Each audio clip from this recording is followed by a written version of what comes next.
Freedom is the air we cannot do without, that we breathe without even noticing it, until the time comes when, deprived of it, we feel that we are dying. It is a startling fact that throughout history, freedom has been considered so precious that some individuals have preferred death to a life in which it is absent. Is life so dear, or peace so sweet, as to be purchased at the price of chains and slavery? Give me liberty, or give me death.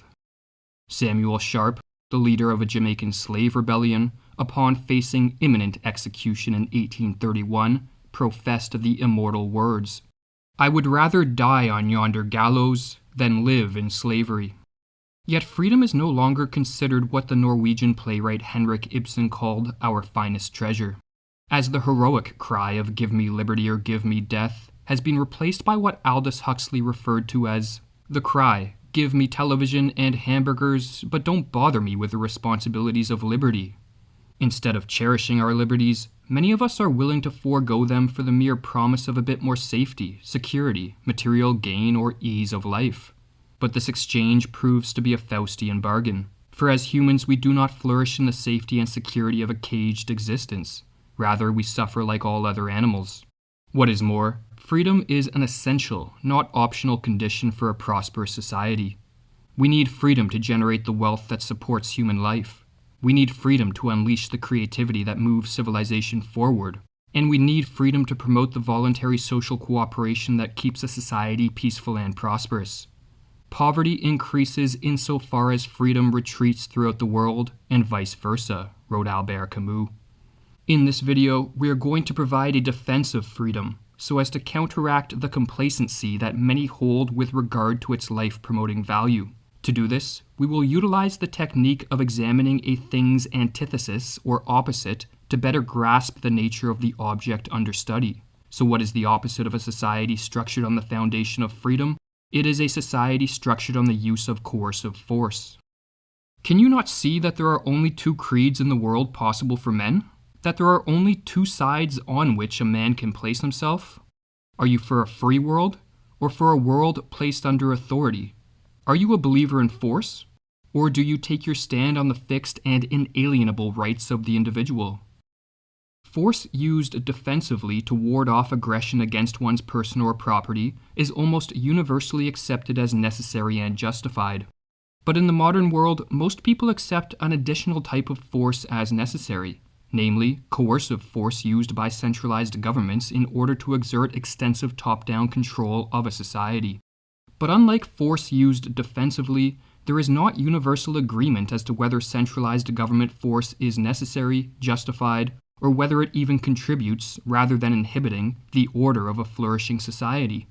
Some suggest that the massive centralized states that dominate our world are parasitic, and destined to destroy the societies which function as their hosts. The 19th century British philosopher Oberon Herbert was one individual who opposed the unchecked coercive force of modern governments. If coercive government need exist at all, then like many others in his day, Herbert believed they should be more decentralized, operate at a local level, and that the sole role of such governments should be to defend the individual against attacks on person or property, and that beyond that, government force has no place in a free world. That is the one and only one rightful employment of force. Force in the defense of the plain, simple rights of liberty. Part of the reasoning behind his conviction was that once you grant a government the right to use force for purposes other than defending the simple rights of liberty, then a whole slew of perilous problems follow in the wake. The real danger begins where any body of persons, central or local, are equipped with powers which exceed those of the individual. Then we prepare for ourselves a formidable source of oppression, from which, as time goes on, it becomes more and more difficult to escape. The first danger of granting a government the ability to control us with force is that, like any occupation, politics attracts a certain type of personality. It is comforting to believe those attracted to politics are the best among us, and that the electoral system prevents megalomaniacs from attaining power. But the lessons of history suggest otherwise. Like moths to a flame, centralized governments attract authoritarian and narcissistic personalities who believe they know better than the rest of us, and who experience little remorse or guilt when they manipulate, deceive, lie, or use force to sculpt society in whatever manner they please.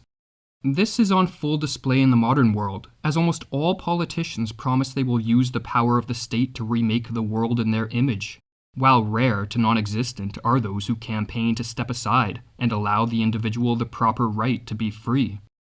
Oberon Herbert served as a high-ranking member of the British Parliament for nearly 10 years, and as he wrote, "I saw that no guiding, no limiting, or moderating principle existed in the competition of politician against politician, but that almost all hearts were filled with the old corrupting desire to possess that evil mocking gift of power, and to use it in their own imagined interest, without question, without scruple, over their fellow men." Another problem with granting a government the right to use force to sculpt a society is that it then becomes practically impossible to determine what the limits of these powers should be. If it is right to use unlimited power to take 1/10 of a man's property, is it also right to take 1/2, or the whole?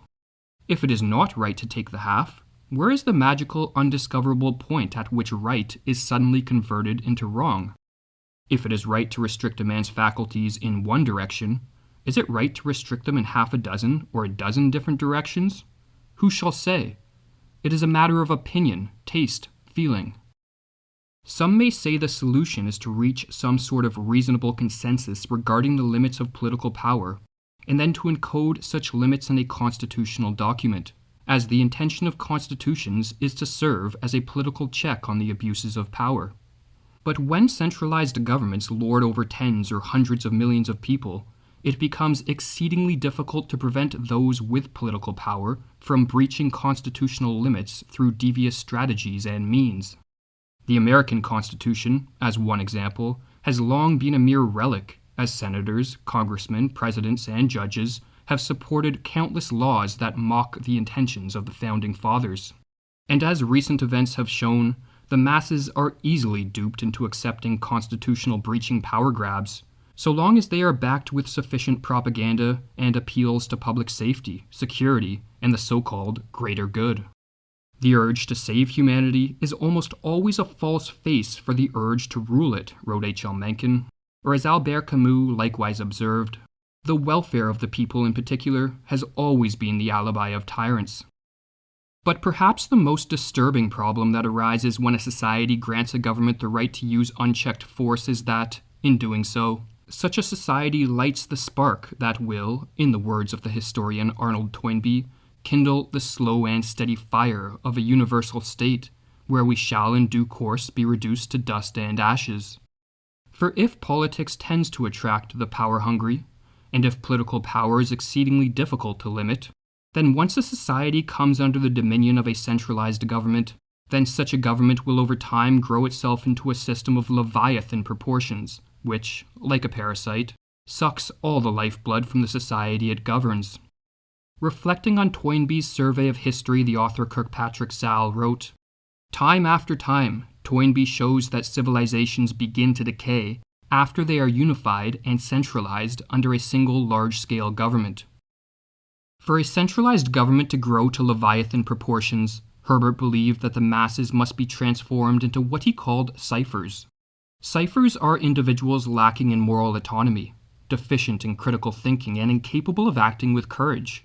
The cipher is too afraid or incompetent to think for himself, and so he submissively regurgitates slogans heard in the media and robotically obeys orders from the political class. These dehumanized non-entities are molded by years of indoctrination in state schools, decades of propaganda from media and popular culture, and constant exposure to numbing and dumbing distractions. The cipher is the man or woman whose spirit has been broken and who is the easy prey of the power-hungry amongst the political class.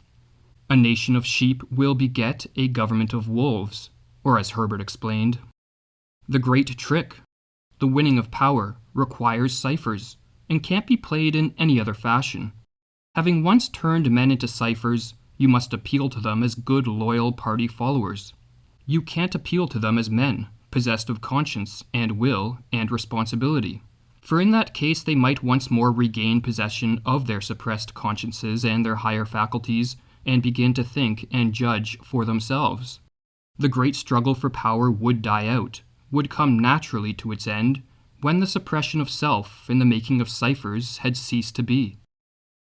Along with a population of ciphers, a centralized government of a Leviathan scale also requires hordes of minions, or state functionaries, who, as ciphers themselves, dutifully and obediently carry out the orders of the political class.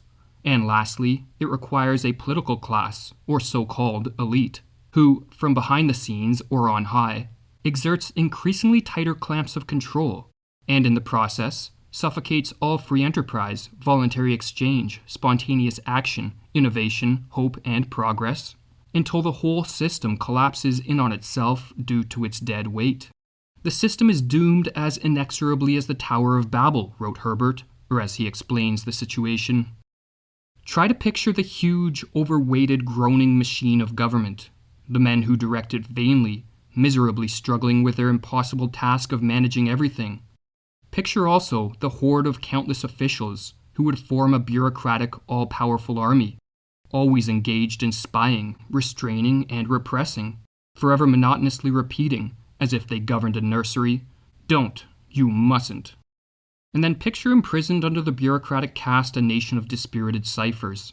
Ciphers who would be as peevish, discontented, and quarrelsome as shut-up children, because shut off by an iron fence from all the stimulating influences of free life, and forbidden, as if it were a crime, to exercise their faculties according to their own interests and inclinations. Picture also the intense, the ludicrous pettiness that would run through the whole thing. For those who have not been transformed into state ciphers, Herbert's description of centralized governments may sound ominously similar to the governments across the world which, for decades, have been rapidly growing in size and power. And so, if centralized government is a parasite destined to destroy its host, then it seems as if more people should be questioning the validity of centralized government power, and considering whether a move back towards the foundations of freedom is the panacea needed to find our way out of the absurd contemporary socio-political mess. For as Herbert cautioned, time is a great logician, and succeeding generations will either press steadily on to the system that is the perfection of force, or to the perfection of liberty. On which side, then, do you take your stand?